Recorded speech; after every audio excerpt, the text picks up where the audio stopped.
Welcome to Retirement with Jim. So today we're going to talk about you can make this work. It's easier than you think. So before we get started, if you like my content, please hit the like and subscribe button and leave comments. I'd love to hear from you. Okay, let's get started. So I say you can make this work, easier than you think, and that's basically because you find a way to make it happen and make it work with what you have. You make adjustments. You will discover that once you retire, it's a lot easier to make adjustments and kind of work it out so that you're successful. Excuse me. So you always have the opportunity and the chance, whatever you might want to call it, but you can always reassess. You can always go back and adjust.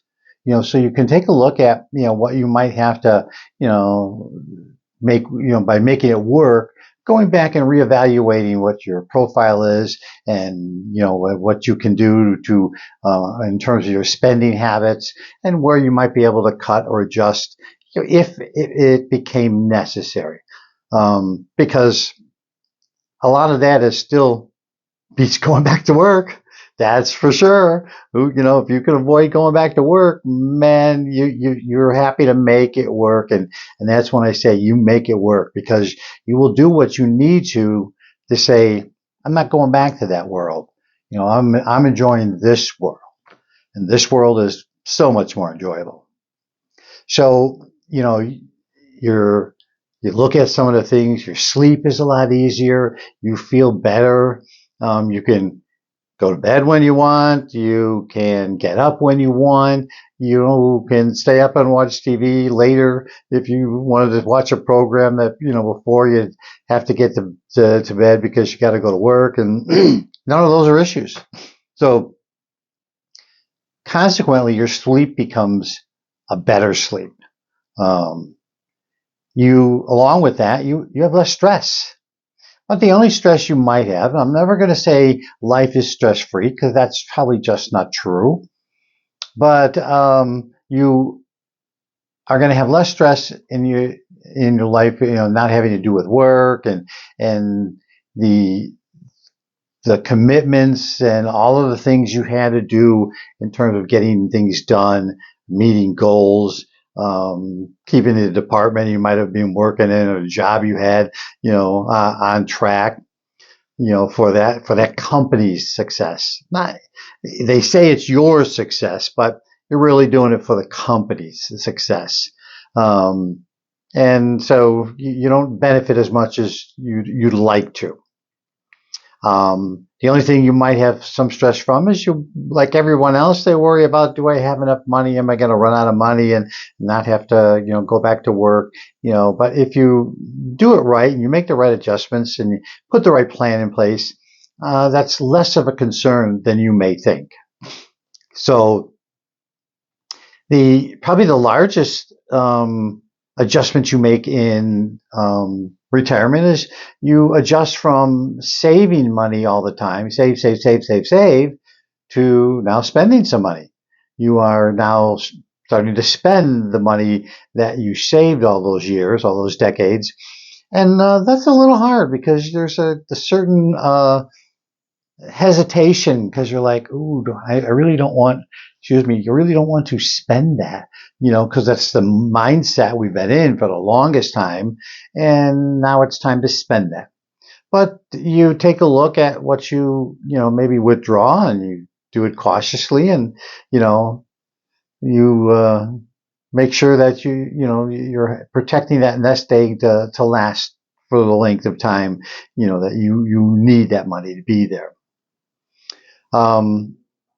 How do you get started and all that? Well, the first thing is start saving, and save consistently. Never stop. Always be putting some money aside. Now, if you have the opportunity and your employer has a 401k, get in it as soon as you can, and start at the match. The match is the best place to start, because it's giving you free money that, that is a great thing to take. So, if that is an option and that's an opportunity and they have a 401k and they have a match program, take it from the match. That's your starting point. And as time goes by, um, when you get raises or you might get bonuses, depending on what the situation is, you can put some of that bonus into your 401k. But certainly the raises, I'd almost always dump the raises into your 401k.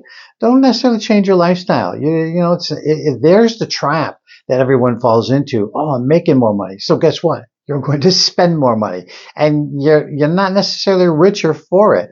You're not saving any additional money, and that's not a good plan. So you got to make sure that you are putting the raises back into, maybe if you get a 3% raise, you might maybe keep 1, but put at least 2%, into the 401k. You got to remember the value of your 401k is daily compound interest. The magic of that is going to pay off. You need to hit 5 years and then you kind of like, oh, okay, look at how much money I got. Well, it's amazing once you hit a 10-year or a 15-year mark, suddenly you're going, wow, look how much money's in there. It will really hit you that you're on the right track, you're doing the right thing. And, and even if you're still saving modestly, that money adds up over time. You don't withdraw from it. You don't pull from it for any reason. It is, for your future life. So keep that in mind. And every time you get a raise, put that money into the 401k. So the next thing is start doing your research. What I mean by that is start looking at identifying what kind of lifestyle you want to have, in retirement. What is your life? What do you want your life to look like? That's an important thing because it will dictate really kind of how much money you need to save and maybe what you're willing to compromise or you're not willing. More importantly, probably what you're not willing to compromise. And so you then know exactly what you're kind of going to need for retirement. So start early, save, and start doing your research early. It's never too early. It really isn't.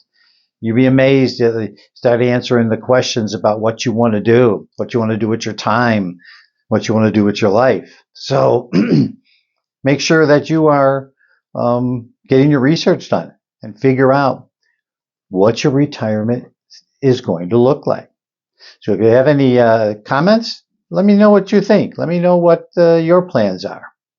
So until then, I'm going to tell you have a great day, and I'll see you in the next one.